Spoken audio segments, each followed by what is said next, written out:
Hello friends.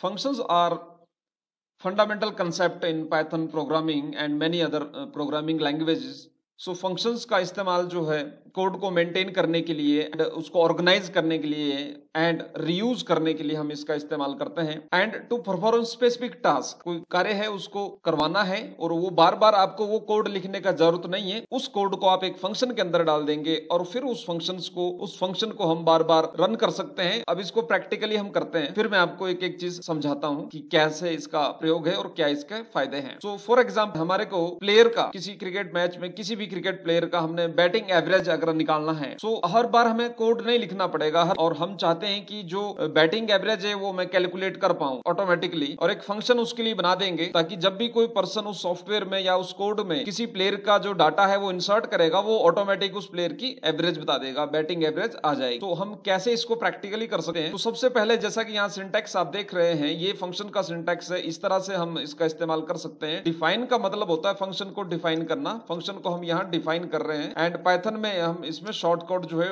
DEF है। सो उसके बाद आता है फंक्शन नेम। फंक्शन नेम हमने दे दिया जैसे कैलकुलेट बैटिंग एवरेज करके हम फंक्शन बनाते हैं एंड फिर हम इसमें पैरामीटर्स देंगे। पैरामीटर एज अ इनपुट जो हमें चाहिए, अगर ये फंक्शन परफॉर्म तभी करेगा अगर उसको उस तरह की कोई इनपुट मिलेगी। सो इनपुट के लिए हम पैरामीटर्स डिफाइन करेंगे यहाँ पर, और वो पैरामीटर्स है कि मुझे चाहिए टोटल रन्स कि प्लेयर ने कितने रन्स बनाए हैं एंड कितनी बारी वो आउट हुआ है। सो आउट के लिए हम डिसमिसल्स का इस्तेमाल कर सकते हैं इस तरह से। एंड जब हम ये कॉलन लगा देंगे इसका मतलब फंक्शन यहाँ से जो उसका वर्किंग है वो यहाँ से शुरू हो जाए। ये हो गया फंक्शन का टाइटल एंड वो इनपुट क्या रिसीव करनी है यूजर से उसका ये यहाँ पर डाटा आ गया। नाउ यहाँ पर जो अब हम फंक्शन लगाएंगे जो मेन कोड है जो परफॉर्म करेगा, ये ध्यान रखिए ये हमने पैरामीटर एज इनपुट लिए हैं, लेकिन आप इनको किसी दूसरे फंक्शन को भी यहाँ डाल सकते हैं, किसी वेरिएबल को यहाँ पर इंसर्ट कर सकते हैं और आप इनको ये भी समझ सकते हैं कि ये एज अ वेरिएबल ही हम इसको यूज कर रहे हैं। सो नाउ यहाँ पर देखिए अब मैं जो इसका कोर फंक्शन है वो बनाने की कोशिश करूंगा। सो हमने एक अदर वेरिएबल हमारे को लेना पड़ेगा और ये मैंने ले लिया बैटिंग एवरेज। ये वेरिएबल के अंदर ये जो नाम यहाँ दिया है, आप देखिए फंक्शन का जब नेम डिफाइन करना तो आपने स्पेस नहीं देना बीच में, उसमें अंडरस्कोर यूज कर सकते हैं। तो बैटिंग एवरेज का इसमें मैं फॉर्मूला में लगाऊंगा equal to total runs divide by dismissals हम कर दें। ये हमारा फंक्शन जो है वो डिफाइन हो गया है। अभी हमें अगर वैल्यू रिटर्न लेनी है यानी कि हमारे को इससे रिजल्ट भी चाहिए, तभी हमारे को पता लगेगा कि बैटिंग एवरेज क्या है। सो हमने ये बैटिंग एवरेज को एज अ रिटर्न कर लिया। जो रिटर्न में है हमने इससे बैटिंग एवरेज ले लिया कि भाई जो भी ये कैलकुलेट करेगा अंदर वो मेरे को तू रिटर्न करके दे दे। रिटर्न यानी कि जो तने किया या इधर वो इधर रिटर्न करके चाहिए। नाउ अब ये चीज आ गया है, अब हमने क्या करना है, इनपुट लेना है पहले। तो ये फंक्शन यहाँ डिफाइन कर दिया, ये हमने प्रोग्राम बना दिया, ये हर बार परफॉर्म करेगा जब उसको वो टोटल रन इनपुट देना है सबसे पहले। सो इनपुट के लिए हम यहाँ पर एक यहाँ टोटल रन करके जो पैरामीटर मैंने सिंबल ऊपर यही मैं यहाँ पर दोबारा ऐड करूंगा रन, और हम इनपुट लेंगे यूजर से, इंट में आप ले सकते हैं एंड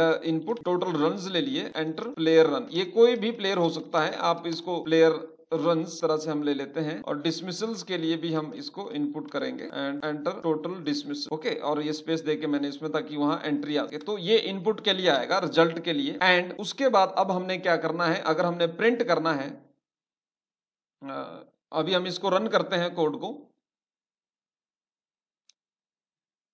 सो आप देखिए एंटर प्लेयर रन आ रहा है यहाँ पर, और ये मैंने प्लेयर्स के रन यहाँ पे टोटल रन्स जो है वो मैंने यहाँ एंटर किए एंड टोटल डिसमिसल एंटर किए एंड देन ये कोड परफॉर्म किया, यानी कि हमारा ये जो चीज है ये चला, ये रन हुआ एंड लेकिन ये चीज अभी नहीं आई क्योंकि हमने इनपुट ले लिया लेकिन आउटपुट हमने अभी कोई नहीं दर्शाई है। फंक्शन ने काम किया है लेकिन हम आउटपुट नहीं दिखा पाए हैं। सो आउटपुट दिखाने के लिए आप इस तरह से प्रिंट कर सकते हैं, हम फंक्शंस को भी प्रिंट कर सकते हैं और हम चाहे तो जो रिटर्न वैल्यू आई है उसको भी हम प्रिंट कर सकते हैं। तो सबसे पहले हम रिटर्न वैल्यू को ही प्रिंट करते हैं। रिटर्न जो आया है ये हमें पूरा फंक्शंस को यहाँ पे प्रिंट करना पड़ेगा एंड कैलकुलेट बैटिंग एवरेज, ये हमने इस तरह से कर दिया and then run again. Now enter total runs 2500 5 time dismissal enter. So यहाँ पर देखिए फंक्शन कैलकुलेट बैटिंग एवरेज, हमें हमारे को यहाँ पर जो है वो ये जो पैरामीटर्स है जो हमने यहाँ डिफाइन किए थे ये हमारे को इसके अंदर मेंशन करने पड़ेंगे और तभी ये हमारे को रिजल्ट हमारे को आएगा सामने। ठीक है, सो हमने यहाँ पर टोटल रन्स कर दिए एंड दूसरा हम कर देते हैं डिसमिसल, ये इस तरह, and then run again, dismissal दे दिए एंड ये देखिए एवरेज आपका आ गया 435.0। सो लेकिन ये एक बेहतर तरीका नहीं है। इससे बेटर तरीके के लिए हमारे को क्या करना है कि इस वेरिएबल इस फंक्शंस को हमने वेरिएबल के अंदर स्टोर करना है, एंड ताकि हम उसको बार बार उस वेरिएबल को हम कॉल करें या उसी के हम थ्रू हम करें, तो हमारे को इतना बड़ा कोड, इतना लंबी लाइन टाइप करने का जरूरत नहीं। तो यहाँ पर हम एवरेज टाइप करते हैं, एवरेज यहाँ पे मैंने लिख दिया एंड उसके अंदर हम इस फंक्शंस को स्टोर कर देंगे, कैलकुलेट बैटिंग एवरेज, इस तरह से करके ये टोटल रन्स एंड डिसमिसल ये हमने इसके अंदर स्टोर कर दिया है। अब हमने अगर प्रिंट करना हो तो हम इस तरह इसको प्रिंट को हम और मॉडिफाई कर सकते हैं, फॉर्मेटेड करके हम दिखा सकते हैं। दिस प्लेयर बैटिंग एवरेज, करली ब्रैकेट्स ले लिया है क्योंकि हमने एफ स्ट्रिंग लिया है यहाँ पे, तो हम ले सकते हैं, और यहाँ पे हमने दे दिया एवरेज, और एवरेज को हमने दिखाना है अभी क्योंकि एवरेज यहाँ पॉइंट में है। तो क्या होगा कि अगर ज्यादा अगर ये आता है तो हमारे को जो प्लेसेज है इसमें जो पॉइंट है हम 2F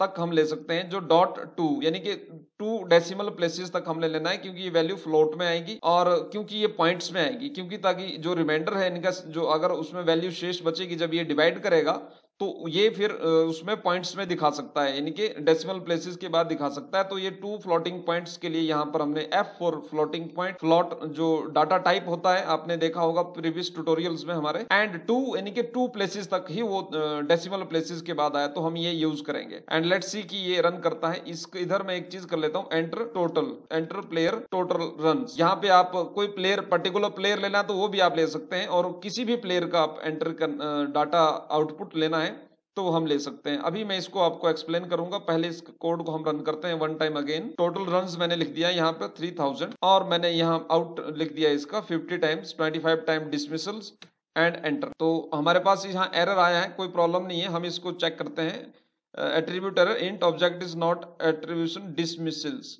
एंड डिसमिसल जो हमने दिया है वो हमने यहाँ पर चेक करते हैं कि ये क्यों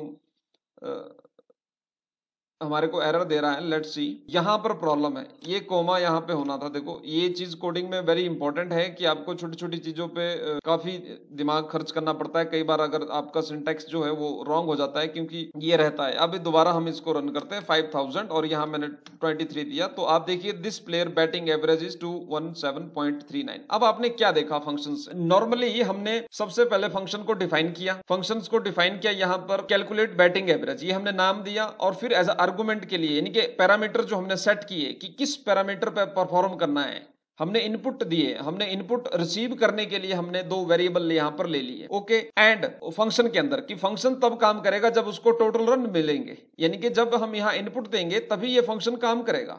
एंड डिसमिसल्स, और ये 2 इनपुट हमने लेने हैं यूजर से, एंड उसके बाद जब ये आ जाएंगे इनपुट ले लेंगे हम, देन बैटिंग एवरेज का एक वेरिएबल लिया और उस वेरिएबल के अंदर हमने ये स्टोर किया total run divide by dismissal. ये फॉर्मूला हमने लगाया कि बैटिंग एवरेज कैसे निकालना है, एंड देन रिटर्न, और जो ये निकालेगा यानी कि इस वेरिएबल के अंदर जो स्टोर होगा वो बैटिंग एवरेज करके हमने यहाँ पे रिटर्न वो आउटपुट आएगी, यानी कि इस वेरिएबल में जो स्टोर हुआ वही हमारी आउटपुट है। वो रिटर्न ये उसको फंक्शन रिटर्न कर देगा, यानी कि वो हमारी तरफ उसको डाल देगा। सो ये रिटर्न करेगा रिजल्ट, यानी कि इस फंक्शन ने जो आउटपुट दी है ये कैलकुलेट बैटिंग एवरेज, ये एक फंक्शन है, ये टोटल आप देख रहे हैं। तो इसने जो हमें आउटपुट दी है उस आउटपुट को हमने एक वेरिएबल के अंदर स्टोर किया जो कि एवरेज नाम से हमने बनाया है, एंड देन हमने उस वेरिएबल को यहाँ पर प्रिंट किया, एंड 2.2f यानी कि फ्लोटिंग पॉइंट में अगर नंबर हमारा 39 आ गया यहाँ पर तो ये 2 तक ही आएगा दशमलव के बाद, यानी कि डॉट डेसिमल के बाद ये 2 पॉइंट्स तक ही आएगा।